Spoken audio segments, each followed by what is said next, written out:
Okay, welcome to week one of Child and Adolescent Nutrition and Health.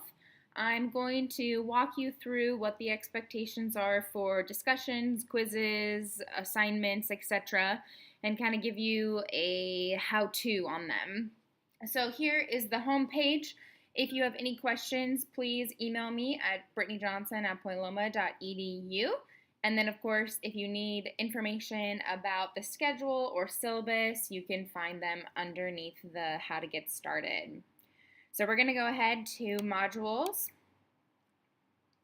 And we're going to look at week one. Now, my screen may look a little bit different because I am on the instructor side, but I have it on the student view. So this should be pretty similar to how to navigate your site. So we can first check what is the overview. So what are some things that we're going to be going through for week one? And as you can see, week one, we have the learning outcomes. So basically, what are you expected to know at the end of this week? You are required to read 3 chapters this week, and you are required to read them prior to our face-to-face. I do a lot of interactive teaching and try to not do a lot of lecture. There are some times when I have to, but if you read the chapters beforehand, it really helps that discussion, which you're going to learn more in that regards. Again, a little bit more of an overview of what the expectation is of what you're going to be learning. So make sure you're planning plenty of time because you are required to read 3 chapters. I like to get to know you guys before class starts, so with this discussion board post, please introduce yourself. Make sure you are using a professional voice when you're typing. Don't use shorthand, what you might find in text messages. Respond to all 4 questions, please, in order to get full points. And then once you've shared, I will respond and ask you some additional questions, and please follow up to those questions by Friday. So for example, if you like to say you like to go hiking to relax, I might ask you what your favorite hiking trail is, or where is your next hiking trail plan, and I want you to respond to that. You do not have to respond to your classmates this time around, but it is encouraged just because it helps you get to know your cohort a little bit better. So please make sure you answer all 4 questions. So that's your first step for this week. Here we can find the agenda for what our face-to-face looks like, but I first want to point to these chapters down here. As you can see, chapter 1, 2, and 3 are all due before we come to class. Again, the reason for that is that it's holding you accountable for reading the chapters before you come to class.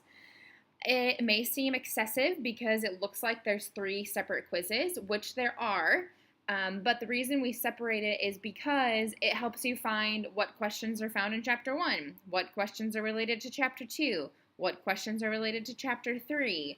Because if I had 1 quiz each week with 30 questions in it, let's say, you're having to hunt back and forth between all the different chapters, so I found it's just easier to keep them separated throughout the week.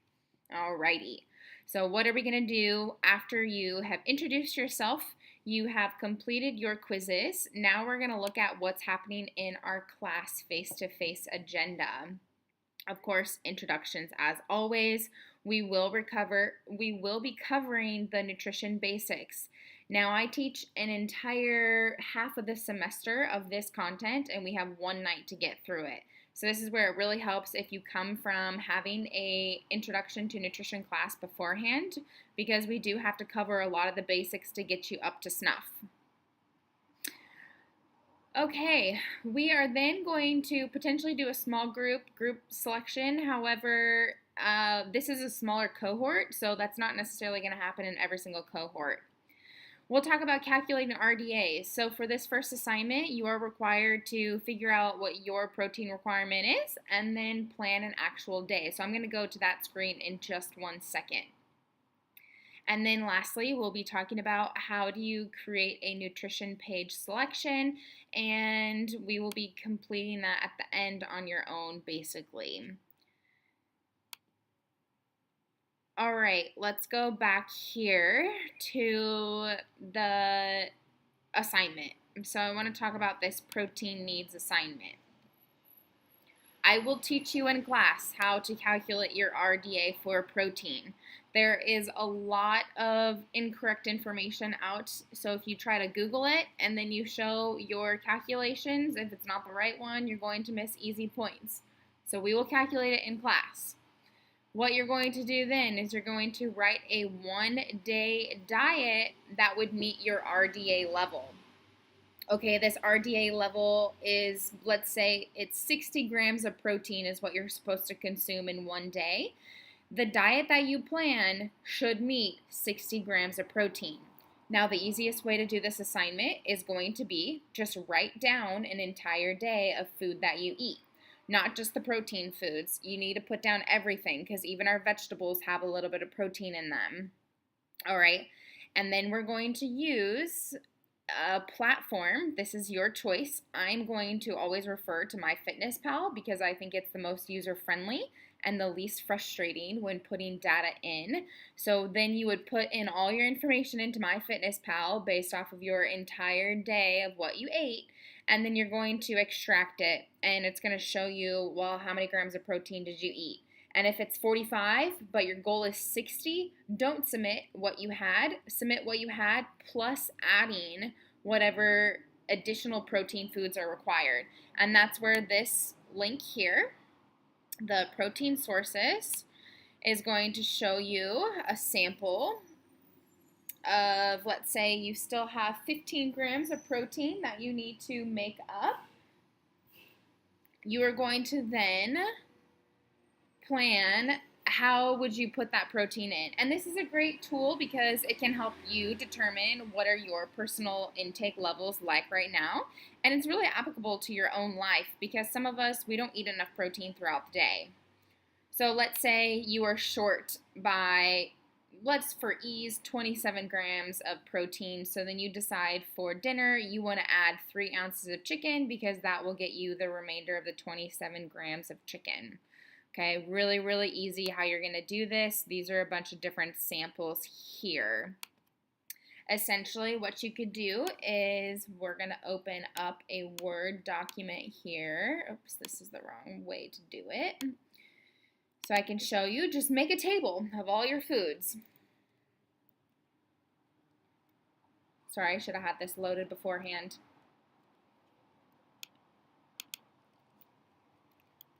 Okay, so here, this could be your protein RDA. Please show calculations, how you determined what your grams are. So let's say it's 60 grams per day is necessary. So what you're going to do is you're just going to be able to insert a table. So let's just say we're going to have 3 by 4. This would be your food item, this would be amount, and then grams of protein. So let's say you had chicken, it was 3 ounces, and it gave you 27 grams. And then let's just say you also had an egg for breakfast, it was 1 large egg, and it gave you 8 grams. You're going to then say, well, what is my total for the day? And that would be 36 grams. Is that 36? No, 35 grams. Sorry. So here, if my total, and that's all the protein that I had from all my foods, it does not meet 60 grams, do not submit it. Add that protein in and then submit that assignment. Okay, here we go. We're going to go to MyFitnessPal and I'll show you a little demo. You will want to create some type of account because this will really help you be able to figure out exactly what your protein needs are. Okay, it's going to ask you all of these questions here and you're going to input all that data, unfortunately. So let's say, what's it asking me for? Height and weight. So let's just say I weigh 160 pounds. I'm 5'7". My goal weight is 160 pounds because I don't want to lose any weight.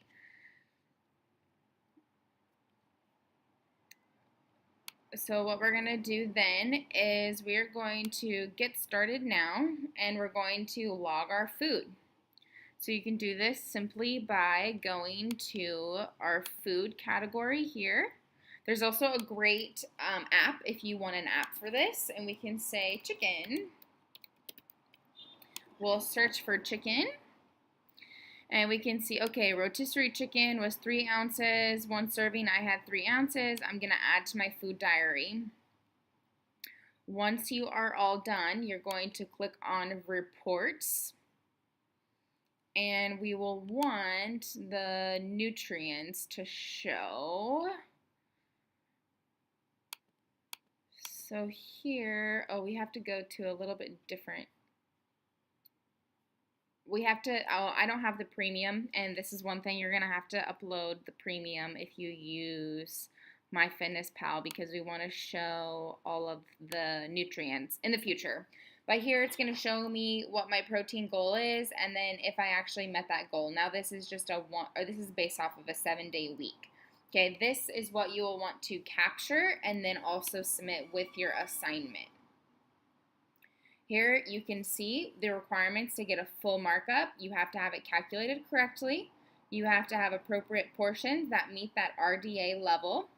You have to then be able to identify what the recommendations are. So this latter question here, is this a typical diet for you? On average, do you need to make a bigger effort to meet protein needs or not? And then you will submit the assignment. So that will be your protein needs. I will explain this in class too, but this is for people if you need a reference later on. And I know I'm going on a little bit longer than I should, so I'm going to try to wrap it up here really quickly by talking about this last discussion board post. Discussion boards, very straightforward, okay? In this discussion, explain one of your eating habits that you consider healthy, and then you're going to explain one that maybe could use some improvement.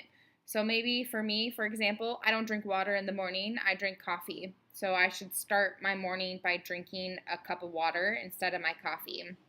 And then try to correlate, where did this come from?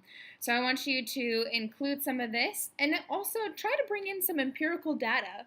So is there any evidence showing that the foods that we grew up with determine what foods we actually continue to eat throughout our adult life? Because this is going to help you be able to build that knowledge and gain that knowledge. That initial post is due by Friday, and you have to respond to at least 2 classes by Monday.